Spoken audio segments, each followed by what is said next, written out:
Warning, this video is made with the assumption you have read Albert Camus's The Stranger. This video is also made under the guise of the 1946 translation of The Stranger by Stuart Gilbert. I will link both the translation PDF and as well as my live read-through of the translation. Very recently, I've had the pleasure of reading through Albert Camus' The Stranger. I've known about it for quite some time, having experienced Limbus Company about a year and a half ago now, and wanting to know about the ever-mysterious character Meursault. And after reading The Stranger, even if it's pretentious to say, it might be one of my favorite books ever? But this video isn't about why The Stranger is good. This video, and its purpose, is to define what Meursault means in Limbus Company so far, and how he translates over from The Stranger to here, right before his canto comes out, and maybe all this becomes deconfirmed. Regardless though, I think it would be fun to piece some things together after reading The Stranger and thoroughly enjoying it, to try to frame it around the information we know of Meursault so far in Limbus Company. This video will be split into 3 sections. IDs with connections to the book, my Meursault ID theory, it's a bit out there respectfully, and the ties to Albert Camus' philosophy of absurdism through Meursault. Oh, also to avoid any confusion, if I'm talking about book Meursault, I'll say book Meursault. Cool? Cool. Let's get right into it. A thing to note before I start this section is how my friend Marina, when I produced the idea of this video, actually stepped in and helped me a lot to organize my thoughts and share her own regarding IDs that belong to Meursault, and the connections they make to Booksault. She has no socials she wants to share, but I think it would be nice to note that she in fact did help a lot, and this section of the video couldn't have been made without her. Thank you, Marina. Let's jump in with something really easy. Ring Favis student Meursault. Now, in his base form, the connection to the book isn't actually as noticeable. However, whenever he transforms, he basically never does it whenever I use him, he dons a dog mask with different breeds of dogs stitched on together. Most notably, we are going to focus on the leftmost portion of the mask, the brown part. Due to its longer ears, it seems to be part of the Spaniel dog breed. The Spaniel breed and its descendants are very diverse, but one constant is always there, the long-ass ears, which I think is enough evidence to believe that this in fact is a Spaniel's ear on Meursault's mask. Why is it so important that it's a Spaniel? That's due to the factor of Salamono's dog, one of the most important side characters in all of The Stranger. Salamono, not the dog. Salamono's dog is verbatim described like this. Salamono's spaniel is an ugly brute, afflicted with some skin disease. Mange, I suspect. Anyhow, it has lost all its hair and its body is covered with brown scabs. Now, it's not as direct, but the breed of dog is kept as Spaniel, alongside the color being brown representing its scabs. So, in all, it's safe to say this is a direct correlation with the book and an intentional design choice, even if it's just based off the enemies. The next ID I want to talk about, begrudgingly, is Dead Rabbit's Meursault. Dead Rabbit's Meursault, in my opinion, actually has one of the most interesting uptie stories in the game, as it's written through the guise of Meursault, just like Booksault. There is a number of sinners who say their own uptie stories, I will admit, but someone on the PM writing team was absolutely cooking with this one, as everything Meursault describes is just in character for how he is in the book. Every adjective, every minor detail, just enough to give you a picture, but not enough to waste time, just like Albert Camus' writing for Meursault, is perfectly executed here. However, for this ID, I'm not focused on the entire uptie story in particular,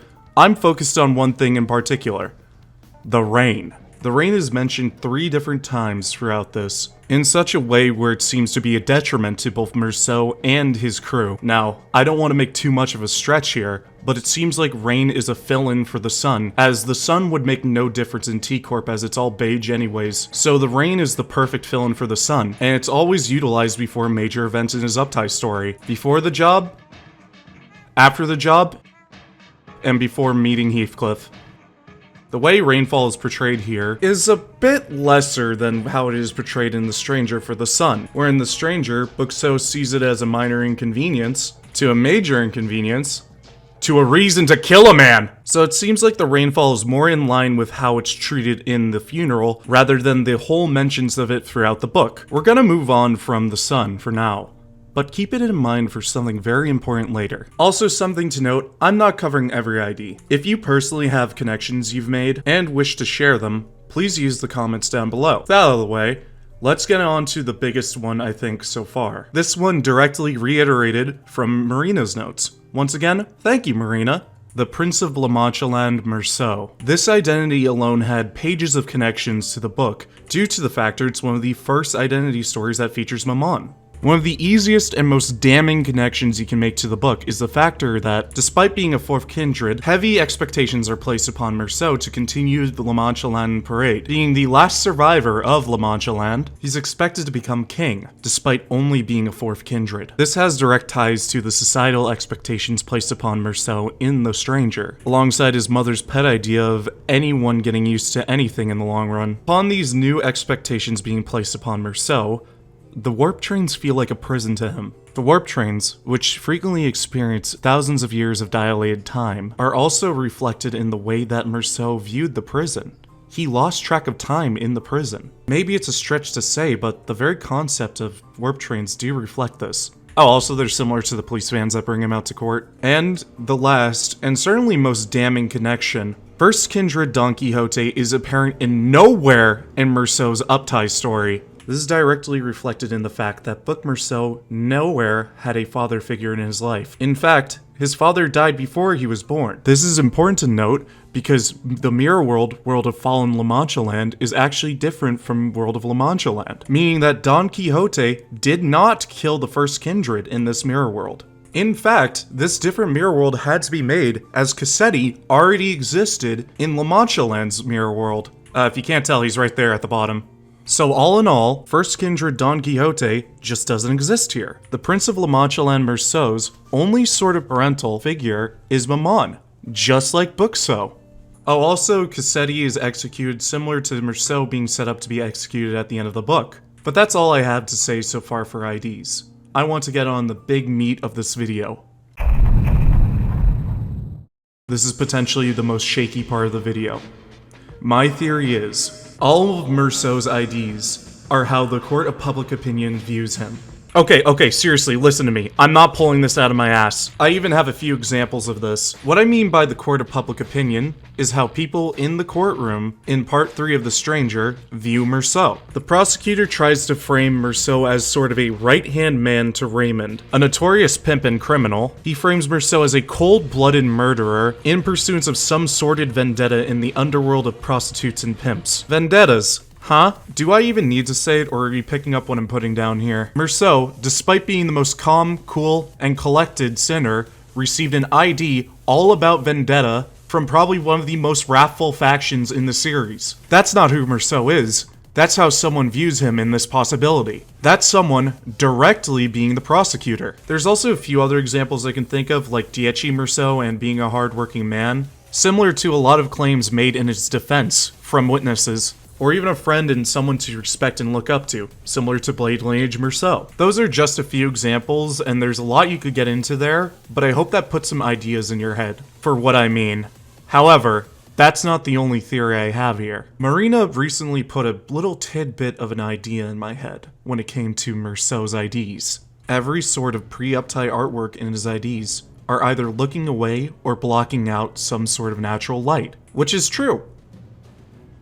Except for N-Corp Meursault. The one singular exception to this, albeit under a different branch, is from N-Corp Meursault. Why is this so significant? Has previously described Carmen's distortions as more of a sunshine than a warmth, albeit from content that's no longer in the game. Why does Meursault have this sort of introspection when it comes to distortions? Why does he correct Heathcliff on how it feels to distort? Well, my leading theory is, through his time at N-Corp, Meursault looked towards that warmth. No, sunshine.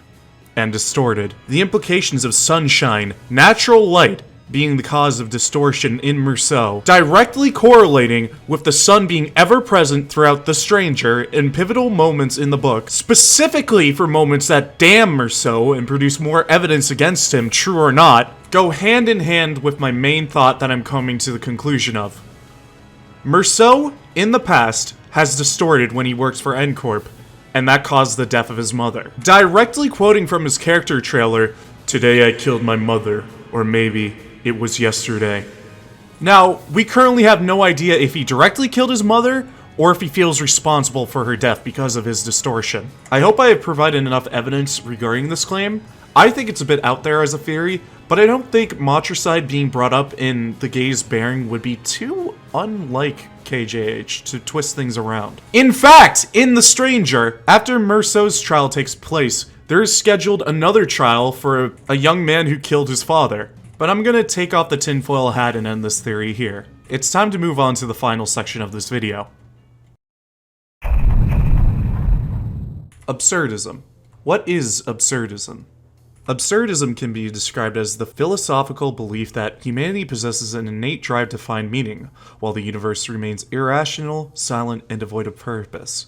This conflict creates the absurd, which cannot be resolved by either hope, religion, or despair, nihilism, but rather must be accepted through defiance, freedom, and creating one's own meaning. Buck Meursault, in my opinion, is seemingly nihilistic during the entire story. He doesn't fight to find a meaning in anything, he just does what he's told and watches as things pass by. He acts as sort of a viewer throughout the entire book, up until the end of part 2 where he kills an Arab man. In fact, Meursault himself directly goes against hope, in the hope of God or religion. At one point even snapping and going on a multi-page rant about how little religion matters to him, which was very unlike the perception throughout the entire book of letting things pass by. This view of hope, this view of religion, he defied it. Completely absorbed in his despair of nihilism, he contradicted the priest's thoughts.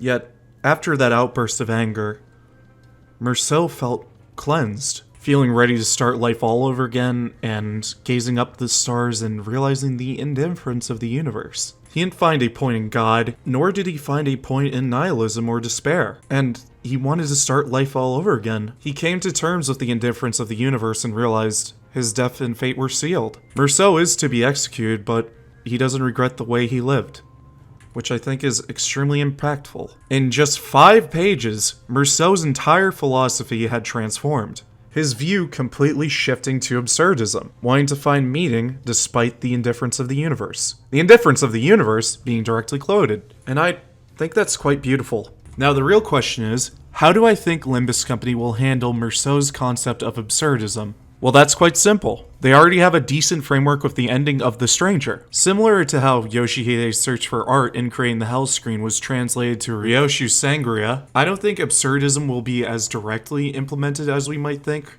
but it will show sort of a growth in Meursault from his canto. I don't know.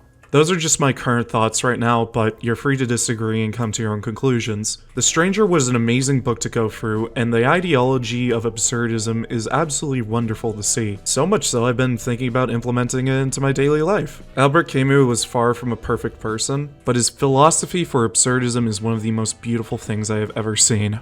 Anyways, yeah, really like the book. Very cool. Excited for Canto 10.